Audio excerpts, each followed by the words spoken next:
Muy buenas tardes, Dios los bendiga, mi nombre es Saúl y le quiero dar la bienvenida a Casa de Jesús Paraíso en esta tarde que estamos viendo esta nueva serie que hace aproximadamente una semana que hemos dado a conocer como Misión Imposible. Y el tema que me toca compartir hoy es Jesús hace la misión posible. Pero antes de adentrarnos en el tema, quisiera a modo de introducción hacer una revisión muy cortita de lo que se ha predicado en estos días acerca de este tema en especial. Vamos a ir a la premisa del día de hoy, es que dice que no se puede separar la misión de la iglesia. Les recuerdo que iglesia no está hablando del edificio, ese es el templo, sino de la iglesia, de aquellos cuyos miembros son hermanos, creen en el Señor Jesucristo como su Señor y Salvador, y cuya cabeza de esa iglesia es el Señor Jesucristo. Y de la misión, cuando se habla de la misión, es la misión, la gran comisión que Dios nos ha encomendado, que es ir y hacer discípulos. Después vamos a ver ese tema en especial. Bueno, dice, no se puede separar la misión de la iglesia, como no se puede separar el calor del fuego. La iglesia es el agente expansor del evangelio, de las buenas nuevas. Una iglesia sana es aquella iglesia que está encendida por el Espíritu Santo. Una iglesia sin misión es tan atroz como una misión sin iglesia. ¿Qué tendríamos una misión sin iglesia? Un simple grupo de amigos, un club de barrio, un club de fútbol, algo social, pero una iglesia que está encendida con el Espíritu Santo es una iglesia próspera, una iglesia que avanza, que no le tiene miedo a nada, que va hacia el mundo, abre sus puertas y va a buscar a los perdidos. La iglesia de Dios, la iglesia de Jesucristo, no está representada por hombres, ni mucho menos por nombres. La iglesia es de nuestro Señor Jesucristo, que la ganó con su sangre y sacrificio.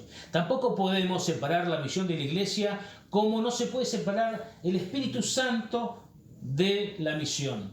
El Espíritu Santo es el fuego del Espíritu que está impregnado en el corazón del creyente, que hace que estemos interesados, desesperados, nerviosos para ir a rescatar a aquella persona que está en el mundo, la cual, sin nuestro mensaje, sin el amor de Dios, sin Jesucristo, está a merced del mundo. Entonces, ese deseo que nos quema el corazón es el impulso que nos da el fuego del Espíritu Santo.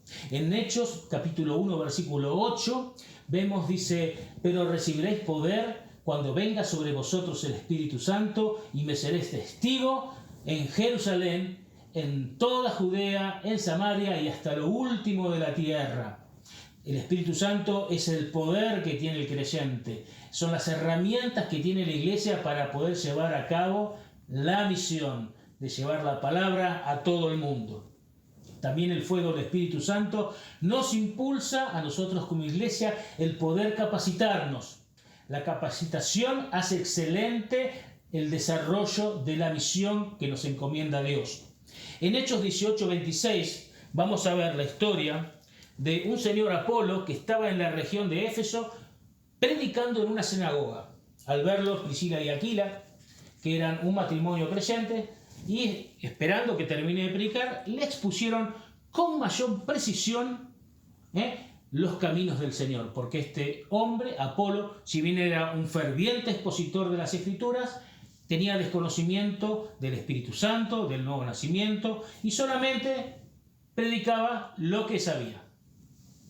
Entonces, dice así, en Hechos 18:26, y comenzó a hablar con denuedo en la sinagoga, pero cuando lo oyeron Priscila y Aquila, le tomaron aparte y les pusieron más exactamente el camino del Señor. Entonces dicen que las iglesias que estaban en la región de Éfeso enviaron a este hombre a la región de Acaya, donde estaban las iglesias de Corintio, fundadas por Pablo en el segundo viaje misionero, y ahí fue de gran utilidad.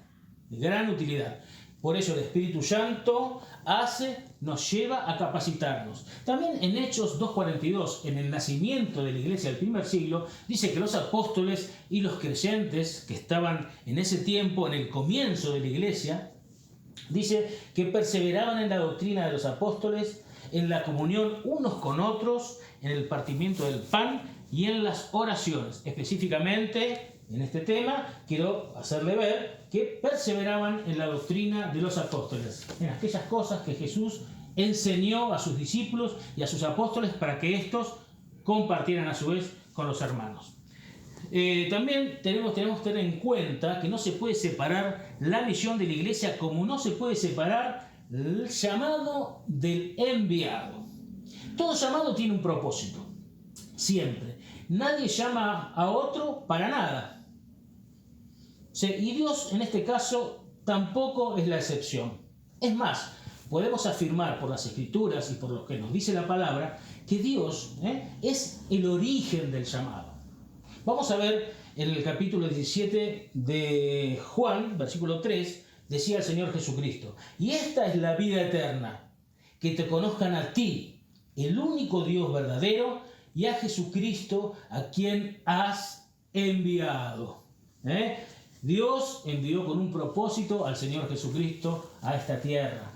Vamos a ver en Juan 17, versículo 8, unos versículos un poquito más abajo, nos decía el Señor: porque las palabras que me diste les he dado, y ellos las recibieron y han conocido verdaderamente que salí de ti, y han creído que tú me enviaste.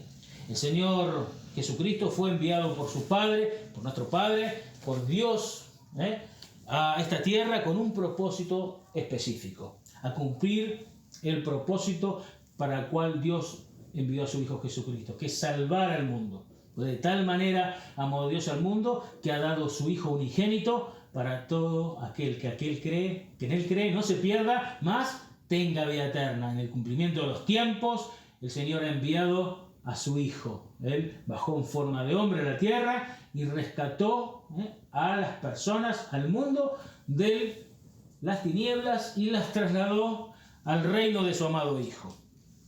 A su vez, el Señor Jesucristo nos envía a nosotros con un propósito.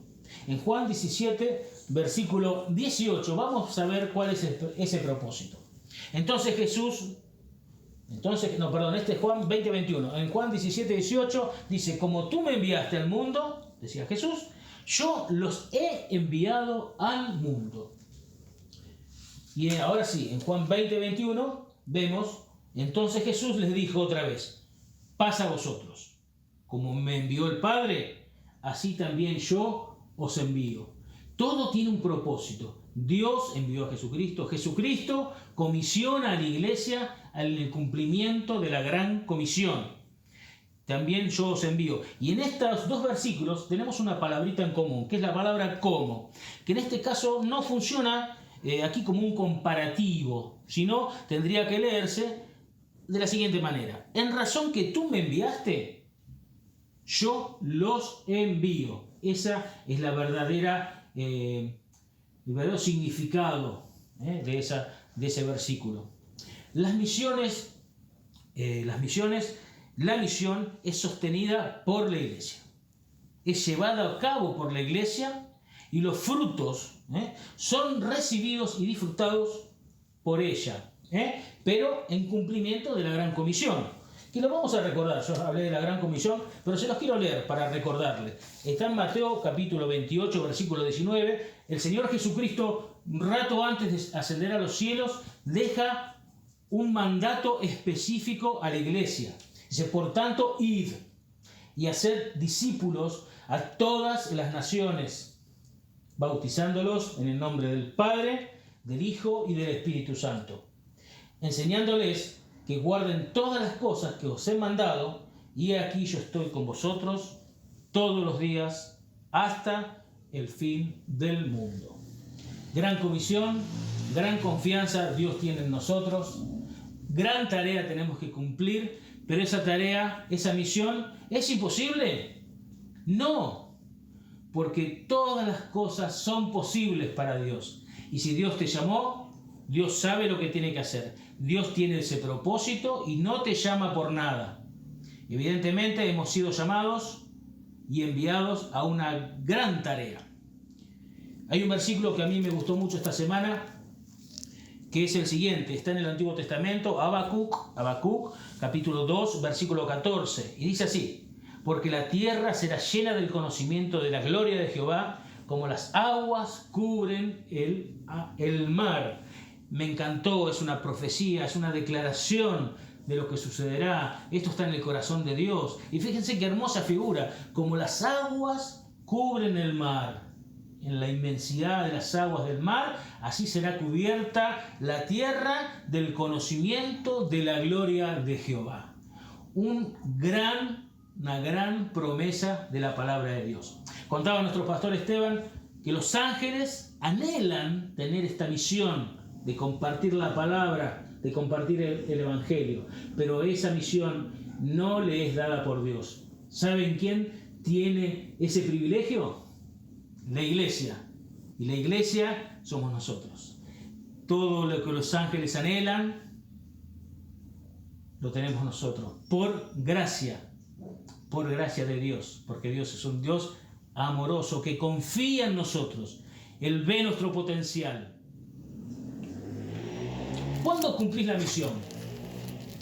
Cuando haces acciones sociales, que es el evangelismo práctico, más en estos tiempos, ¿verdad?, de pandemia, donde está todo convulsionada la sociedad y la iglesia está a la vanguardia de la acción social, a llevar un plato de comida, a llevar una palabra de aliento, a llevar las buenas nuevas del evangelio en práctica. También cuando son enviados misioneros en misiones transculturales, donde van ellos, trascienden las culturas, trascienden los perímetros de nuestra ciudad, las fronteras de nuestros países, pero también hay algo importante, y eso está en Hechos 1, versículo 8, que lo acabamos de leer.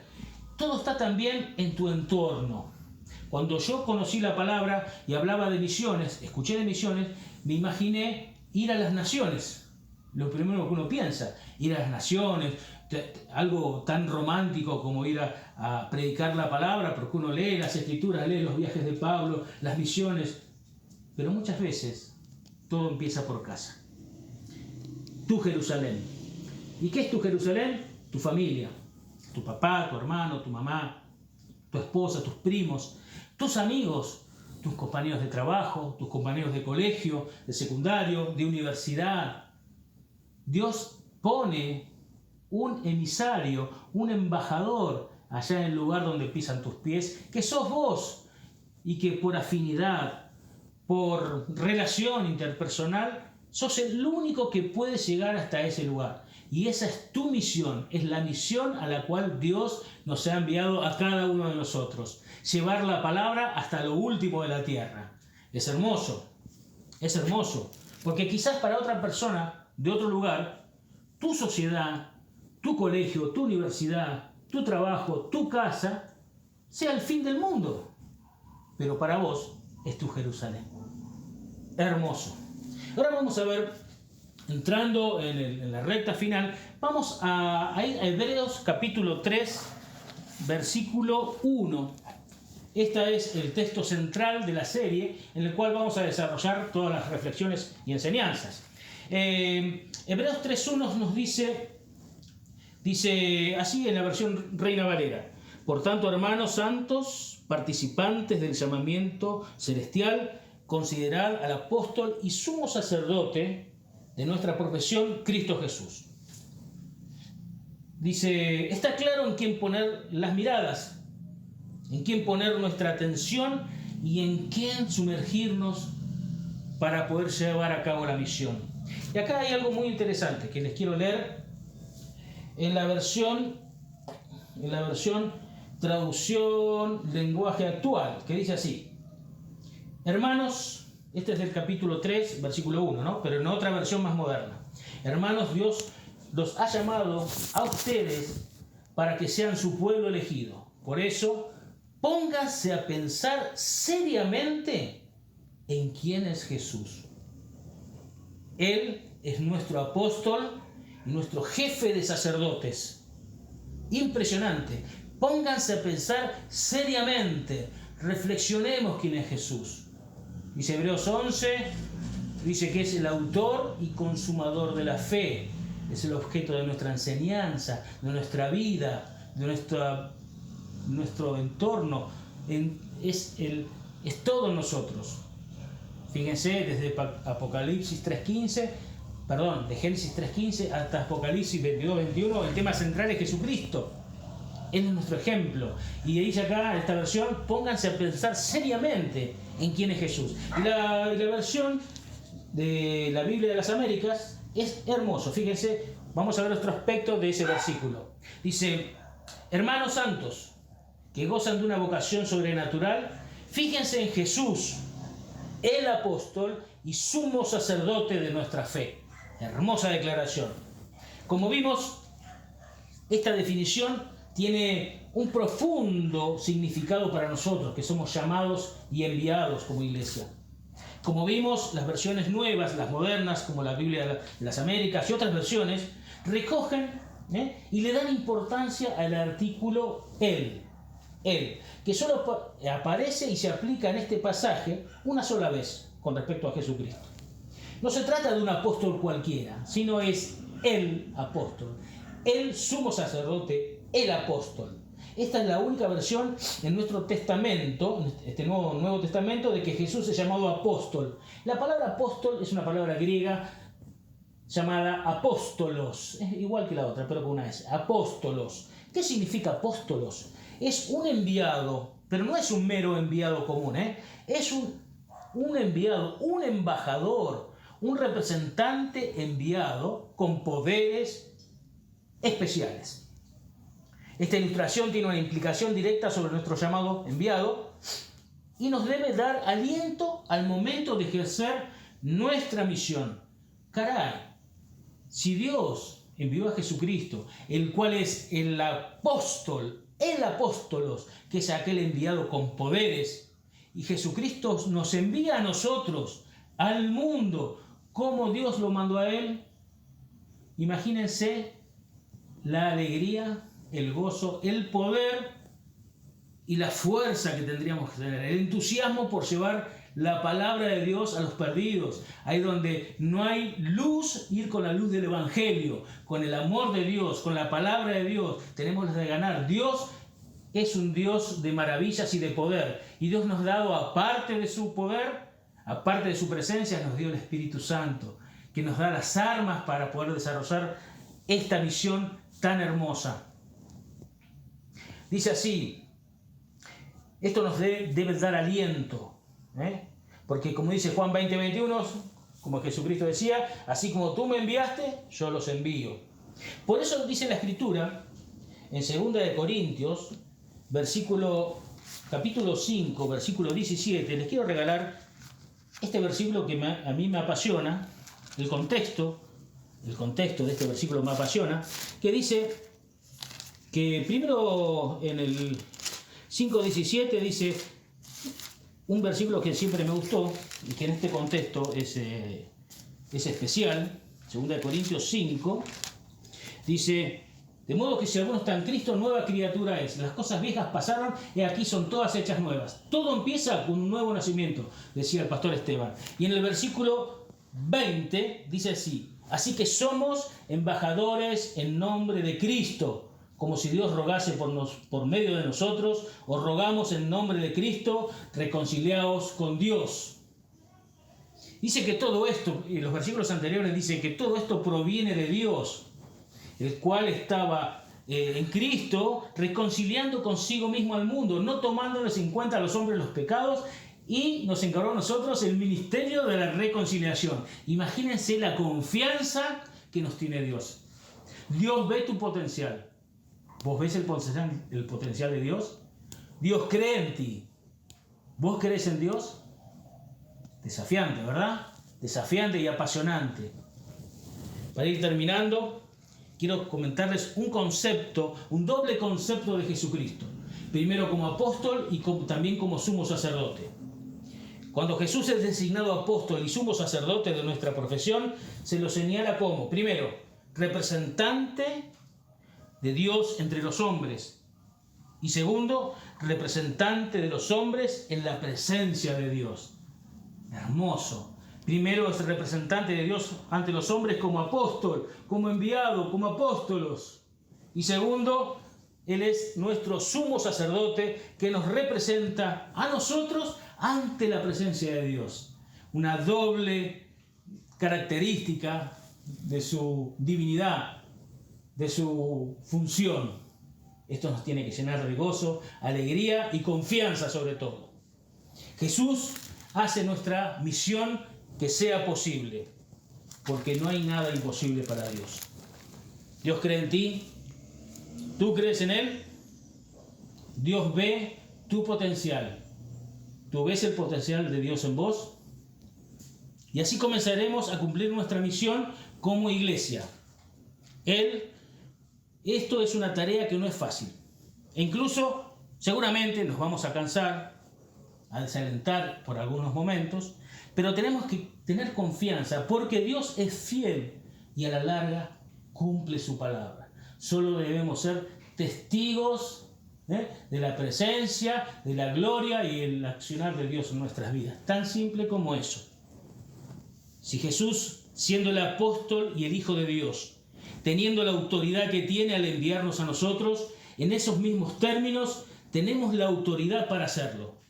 Y de ahí la posibilidad ineludible de llevarlo a cabo. Dios te bendiga, iglesia.